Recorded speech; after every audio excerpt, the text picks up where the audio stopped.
ओम मंगलमूर्तये नमः। भवानी शंकराभ्याम नमः। आप सभी सनातन धर्म प्रेमियों को इस धार्मिक चैनल धर्म चक्षु पर हार्दिक स्वागत है। मैं आचार्य भागवत प्रसाद पांडे आप सभी लोगों का हार्दिक स्वागत करता हूँ। आइए आज हम श्राद्ध के बारे में बात करेंगे। अभी 2020 श्राद्ध पक्ष प्रारंभ होने वाला है, तो श्राद्ध का महत्व के बारे में बात करते हैं। हमारे धार्मिक ग्रंथों में श्रद्धया इदम श्राद्धम, जो श्रद्धा से किया जाए वह श्राद्ध है। प्रेत और पितर के निमित्त उनकी आत्मा की तृप्ति के लिए श्रद्धापूर्वक जो अर्पित किया जाता है उसे श्राद्ध कहते हैं। हिंदू धर्म में माता पिता की सेवा को सबसे बड़ी पूजा माना गया है। इसलिए हिंदू धर्म शास्त्रों में पितरों का उद्धार करने के लिए पुत्र की अनिवार्यता मानी गई है।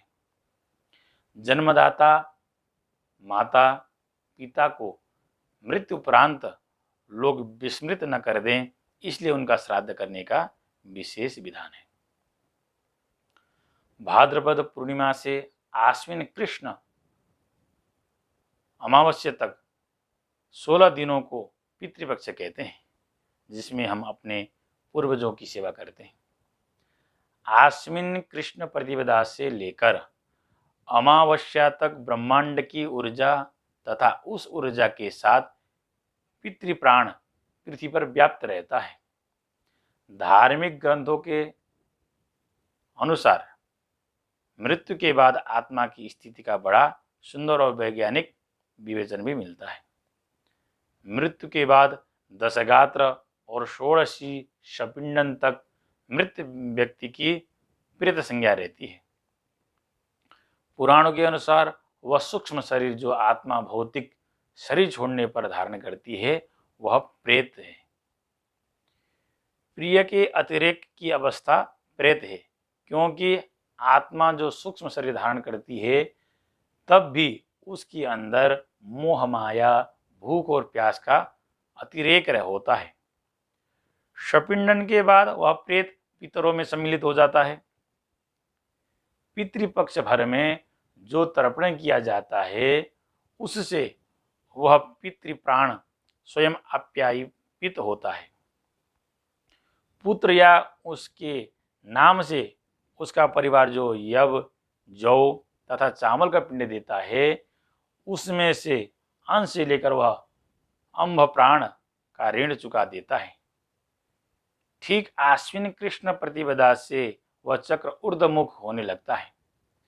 15 दिन अपना अपना भाग लेकर शुक्ल पक्ष की प्रतिपदा से पितर उसी ब्रह्मांडीय ऊर्जा के साथ वापस चले जाते हैं।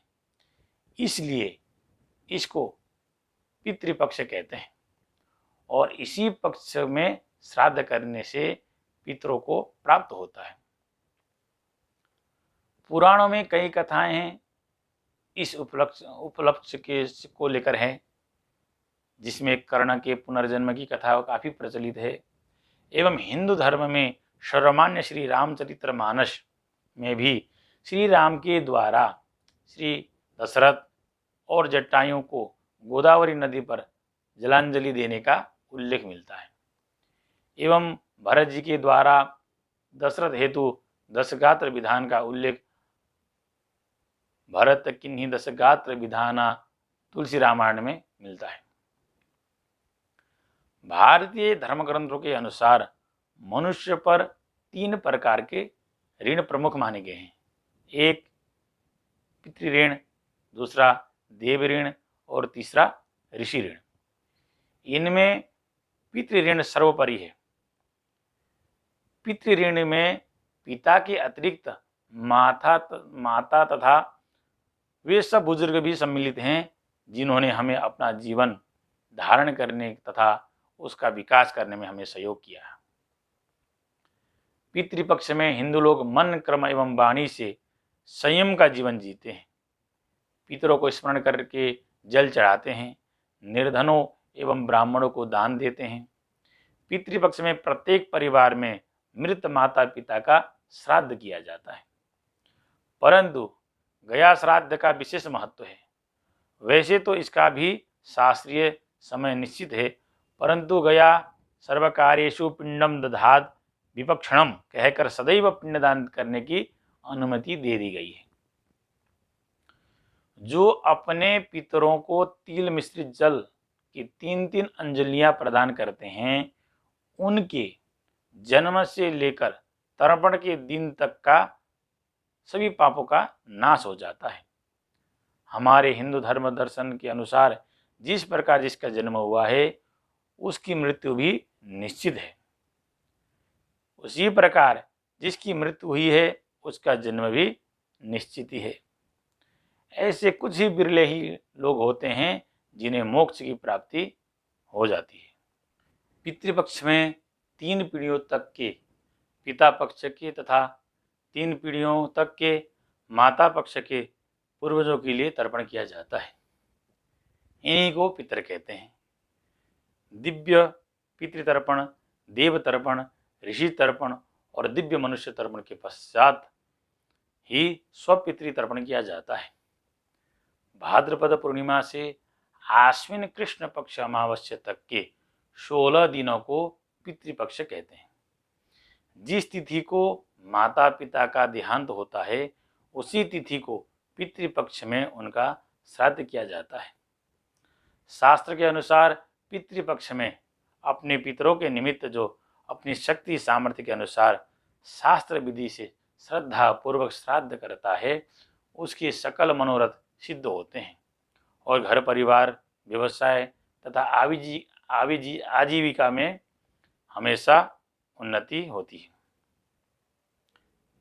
पितृदोष के अनेक कारण होते हैं। परिवार में किसी की अकाल मृत्यु होने से, अपने माता पिता आदि सम्मानीय जनों का अपमान करने से, मरने के बाद माता पिता का उचित ढंग से क्रियाक्रम और श्राद्ध नहीं करने से, उनके निमित्त वार्षिक श्राद्ध आदि न करने से पितृदोष लगता है। इसके फलस्वरूप परिवार में अशांति, वंश वृद्धि में रुकावट, आकस्मिक बीमारी, संकट, धन में बरकत न होना, सारी सुख सुविधाएं होने पर भी मन असंतुष्ट रहना आदि पितृदोष हो सकते हैं। यदि परिवार में किसी सदस्य की अकाल मृत्यु हुई हो तो पितृदोष के निवारण के लिए शास्त्रीय विधि के अनुसार उसकी आत्म शांति के लिए किसी पवित्र तीर्थ स्थान पर श्राद्ध कराएं। अपने माता पिता तथा अन्य श्रेष्ठ जनों का अपमान न करें।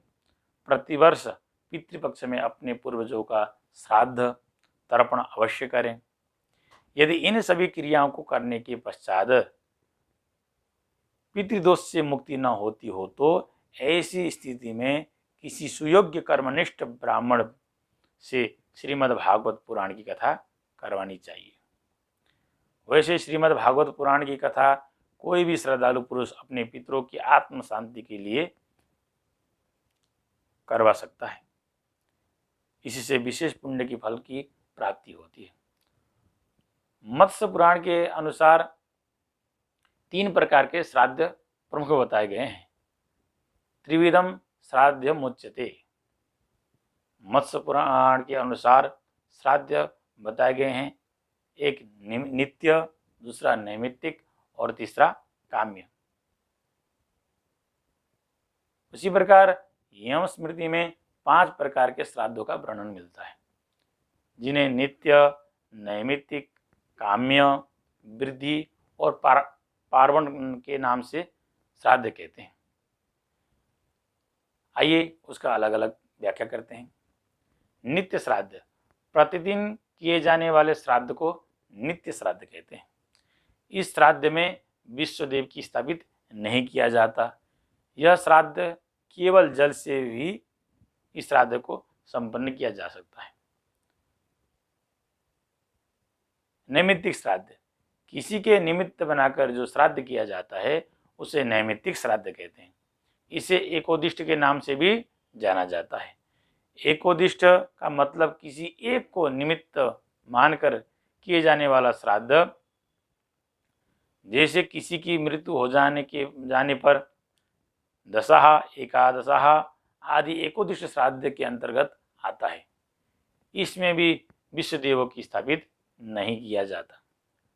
काम्य श्राद्ध, किसी कामना की पूर्ति के निमित्त जो श्राद्ध किया जाता है वह काम्य श्राद्ध है। वृद्धि श्राद्ध, किसी प्रकार की वृद्धि में जैसे पुत्र जन्म, गृह प्रवेश, विवाहादि प्रत्येक मांगलिक प्रसंग में भी पितरों की प्रसन्नता हेतु जो श्राद्ध किया जाता है उसे वृद्धि श्राद्ध कहते हैं। इसे नांदी श्राद्ध या नांदीमुख श्राद्ध के नाम से भी जाना जाता है। यह एक प्रकार का कर्म कार्य होता है। दैनंदिनी जीवन में देव ऋषि पितृतर्पण भी किया जाता है। पार्वण श्राद्ध, पार्वण श्राद्ध पर्व से संबंधित होता है। किसी पर्व जैसे पितृपक्ष, अमावस्या या पर्व की तिथि आदि पर किए जाने वाला श्राद्ध पार्वण श्राद्ध है। यह श्राद्ध विश्वदेव सहित होता है। शपिंडन श्राद्ध, शपिंडन शब्द का अभिप्राय पिंडों को मिलाना, पितरों में ले जाने की प्रक्रिया ही शपिंडन है। प्रेत पिंड का पितृपिंडों से सम्मेलन कराया जाता है, इसे ही शपिंडन श्राद्ध कहते हैं। गोष्ठी श्राद्ध, गोष्ठी शब्द का अर्थ होता है समूह।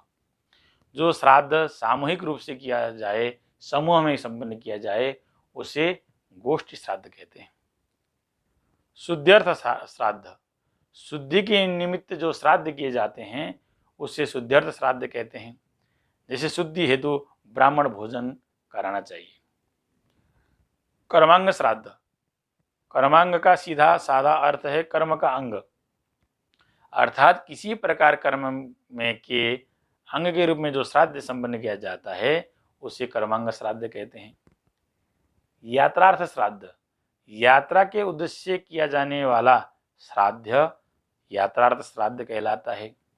जैसे तीर्थ में जाने के उद्देश्य से या देशांतर जाने के उद्देश्य से जिस श्राद्ध को संपन्न कराना चाहिए वह यात्रार्थ श्राद्ध ही है।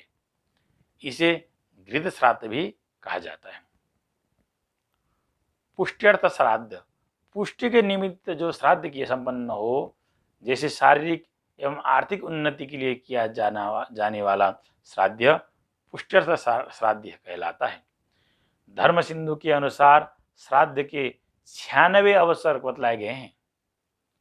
एक वर्ष में अमावस्या 12 होती हैं,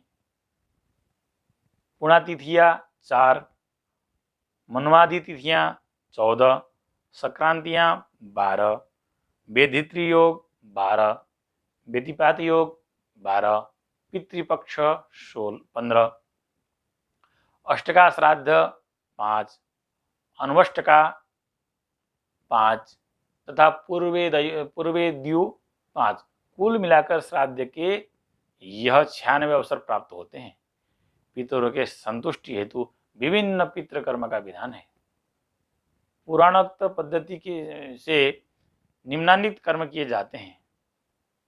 एकोदिष्ट श्राद्ध, पार्वण श्राद्ध, नागबलि श्राद्ध, नारायणबलि कर्म, त्रिपिंडी श्राद्ध, महालय श्राद्ध। पक्ष में श्राद्ध कर्म उपरोक्त कर्म हेतु विभिन्न संप्रदायों में विभिन्न प्रचलित परिपाटियां चली आ रही है। अपनी कुल परंपरा के अनुसार पितरों की तृप्ति हेतु श्राद्ध कर्म अवश्य करनी चाहिए। कैसे करें श्राद्ध कर्म? महालय श्राद्ध, श्राद्ध पक्ष में पितरों के निमित्त घर में भी कर सकते हैं। अगर हम कहीं तीर्थ व्रत में जा सकते हैं तो वहाँ भी कर सकते हैं। जब बात आती है श्राद्ध कर्म की तो बिहार स्थित गया का नाम बड़ी प्रमुखता से व आदर्श से लिया जाता है। गया समूचे भारत वर्ष में ही नहीं संपूर्ण विश्व में गया का बहुत महत्व है। जहां माना जाता है कि स्वयं भगवान विष्णु के चरण उपस्थित हैं, जिसकी पूजा करने के लिए लोग देश के कोने कोने से आते हैं। गया में जो दूसरा सबसे प्रमुख स्थान है जिसके लिए लोग दूर दूर से जाते हैं, वह स्थान एक नदी है जिसका नाम फल्गु नदी है। ऐसा माना जाता है कि मर्यादा पुरुषोत्तम भगवान श्री राम ने स्वयं उस स्थान पर अपने पिता राजा दशरथ का पिंड दान किया था। तब से यह माना जाने लगा कि इस स्थान पर आकर कोई व्यक्ति अपने पितरों के निमित्त पिंडदान करेगा तो उसके पितृ उसे तृप्त रहेंगे और वह व्यक्ति अपने पितृ ऋण से मुक्त हो जाएगा। इस स्थान का नाम गया इसलिए रखा गया क्योंकि भगवान विष्णु ने यहीं के धरती पर असुर गयासुर का वध किया था। तब से इस स्थान का नाम भारत के प्रमुख तीर्थ स्थानों में आता है और बड़ी श्रद्धा और आदर से गया जी बोला जाता है। हम कहीं भी घर में, देश विदेश में हम कहीं भी श्राद्ध करते हैं तो यह गया का विशेष नाम लिया जाता है। वैसे हम श्राद्ध कहीं भी कर सकते हैं, अपने घर में भी कर सकते हैं, तीर्थ में भी कर सकते हैं। और इनसे प्रमुख है, प्रथम तो गया बिहार में, दूसरा ब्रह्मकपाली बद्रीनाथ उत्तराखंड में, तीसरा नारायणशिला गंगा घाट हरिद्वार में, चौथा प्रयाग उत्तर प्रदेश में, पांचवा मेघंकर महाराष्ट्र में, छठा लोहागढ़ राजस्थान में और एक नेपाल में मुस्तांग क्षेत्र में कागवेनी घाट पर पितरों के निमित्त श्राद्ध कर सकते हैं। इन स्थानों का विशेष महत्व है, लेकिन हम अपनी श्रद्धा भक्ति से सामर्थ्य के अनुसार हमें अपने घर में भी श्राद्ध कर सकते हैं। श्राद्ध अवश्य करना चाहिए, अपने पितरों के निमित्त श्रद्धा के साथ करना चाहिए। आप लोग भी अपने पितरों को अवश्य श्राद्ध तर्पण करेंगे। इतना कहकर मैं आप लोगों से विदा होता हूँ। हरिओम तत्सत, हरिओम तत्सत।